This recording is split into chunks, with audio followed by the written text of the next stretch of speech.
ಇನ್ನು ticket confirm ಆಗುವಂತಹ ಒಂದು ಸುಳಿವು ಸಿಗ್ತಾ ಇದ್ದಂತೆ ಡಿಸಿಎಂ ಡಿಕೆ ಶಿವಕುಮಾರ್ ನಿವಾಸಕ್ಕೆ ಮೃಣಾಲ್ ಹೆಬ್ಬಾಳ್ಕರ್ ಭೇಟಿ ಕೊಟ್ಟಿದ್ದಾರೆ. ಕೆಪಿಸಿಸಿ ಅಧ್ಯಕ್ಷ ಡಿಸಿಎಂ ಡಿಕೆ ಶಿವಕುಮಾರ್ ಜೊತೆಯಲ್ಲಿ ಬೆಳಗಾವಿ ಟಿಕೆಟ್ ಆಕಾಂಕ್ಷಿ ಮಾತುಕತೆ ನಡೆಸಿದ್ದಾರೆ.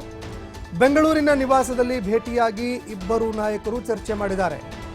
ಸಚಿವೆ ಲಕ್ಷ್ಮೀ ಹೆಬ್ಬಾಳ್ಕರ್ ಪುತ್ರ ಮೃಣಾಲ್ ಹೆಬ್ಬಾಳ್ಕರ್ ಟಿಕೆಟ್ನ ಆಕಾಂಕ್ಷಿ ಕೂಡ ಆಗಿದ್ದಾರೆ.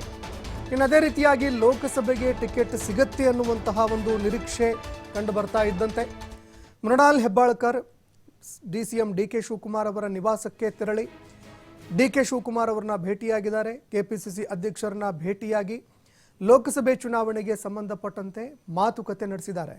ಇದೇ ಸಂದರ್ಭದಲ್ಲಿ ಸಚಿವೆ ಲಕ್ಷ್ಮೀ ಹೆಬ್ಬಾಳ್ಕರ್ ಅವರು ಕೂಡ ಭೇಟಿ ಕೊಟ್ಟು ಮಾತುಕತೆ ನಡೆಸಿದ್ದಾರೆ. ಪುತ್ರನ ಟಿಕೆಟ್ ವಿಚಾರಕ್ಕೆ ಸಂಬಂಧಪಟ್ಟಂತೆ ಡಿಸಿಎಂ ಡಿಕೆ ಶಿವಕುಮಾರ್ ಅವರನ್ನ ಭೇಟಿಯಾಗಿ ಮಾತುಕತೆ ನಡೆಸಿದ್ದಾರೆ.